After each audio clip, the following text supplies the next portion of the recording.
जो नमस्कार। इटावा का जो कथा वाचक वाला प्रकरण है आप सबके संज्ञान में है और काफ़ी बहस चल रही है। ब्राह्मणों पे ही कीचड़ उछाला जा रहा है।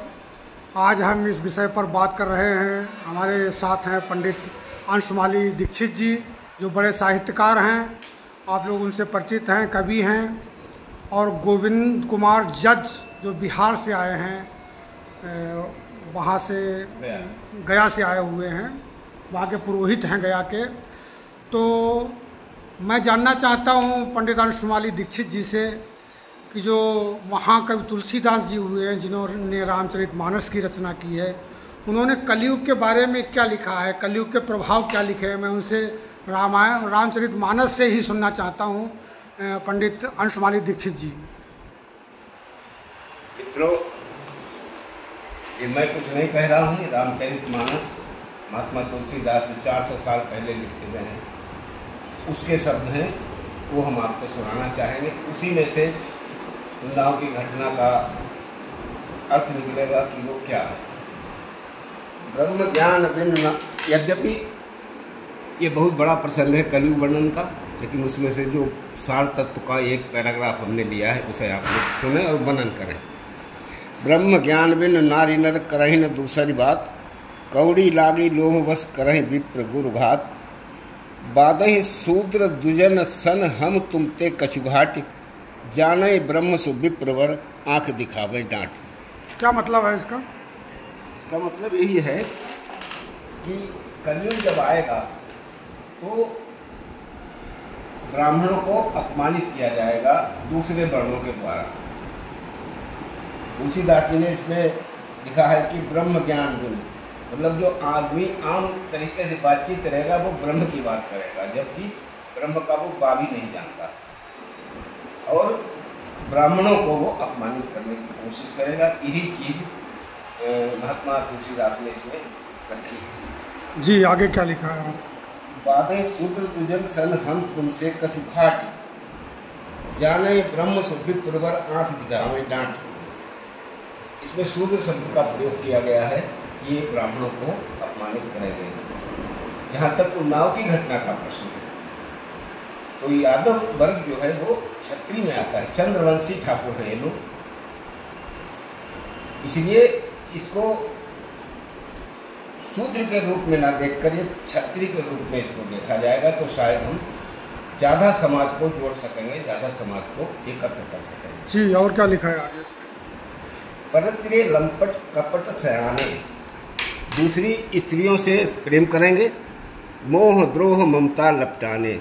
मोह द्रोह माने युद्ध लड़ाई और ममता माने ममत्व। इनसे लोग लिपटे रहेंगे। तेहि अभेदवादी ज्ञानी नर देखा मैं चरित्र कलयुग कर। मैंने कलयुग का ये चरित्र महसूस किया है।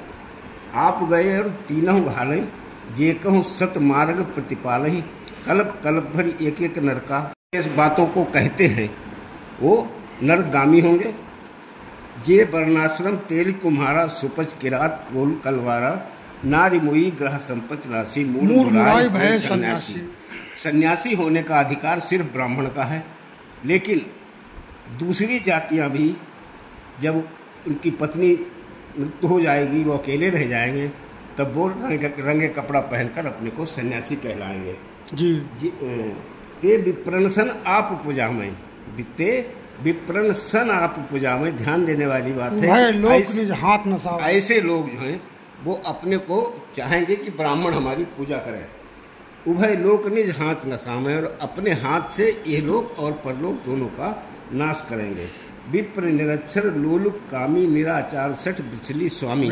स्वामी मतलब एक ब्राह्मण परिभाषा भी दे दी है, मतलब निरक्षर है ब्राह्मण। दूसरे लोगों के साथ उन्होंने ब्राह्मणों को भी लताड़ने की कोशिश की है कि विप्र निरक्षर लोलुप कामी, निराचार सठ बिचली स्वामी, शूद्र करहि जप तब व्रत नाना, बैठ बरासन कहाँ पुराना। यही चौपाई की घटना जो उन्नाव में घटी है।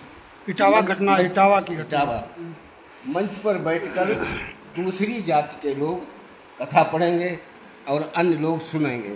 तो शूद्र करहि जब तब व्रत नाना, बैठ बरासन कहाँ पुराना, और सबकर कल्पित सब नर कल्पित करही अचारा जाय न वरण अनीति अपारा। ये जो समाज का जो एक वर्गीकरण किया हुआ है, सदियों से चला रहा है, युगों से चला रहा है, उसको कलयुग में छिन्न भिन्न कर दिया जाएगा और उससे समाज को ही नुकसान होगा। उत्तरकांड के दोहा संख्या 99 से ये प्रसंग शुरू हुआ है। आप 100वां दोहा सुनिए, क्या लिख रहे हैं तुलसीदास जी। फिर क्या होगा कि भय वर्ण संकर कल भिन्न सेतु सब लोग। भिन्न सेतु मतलब जो मर्यादा है वो समाप्त हो जाएंगी और अन्य अन्य जातियों में शादियां होने लगेंगी या लंबरीजें होने लगेंगी, तो उससे भय वर्ण संकर कल भिन्न सेतु सब लोग करहि पाप पावई दुख भय रज शोक वियोग और श्रुति संमत हरि भक्ति पथ संयुत विरति विवेक तेहि चलाई नरमो बस कल्पित पंथ अनेक। इस इन 10-12 पंक्तियों में ही इस घटना का सार दे दिया गया, छिपा हुआ भाव छिपा हुआ है। और हम लोगों को, मात्र ब्राह्मणों को ही नहीं और मात्र दूसरी जातियों को ही नहीं, बल्कि सारे लोगों को, समाज को एकजुट रखने की कोशिश करनी होगी, तभी देश का, हमारे समाज का और हमारा कल्याण होगा। धन्यवाद। जय श्री राम। धन्यवाद।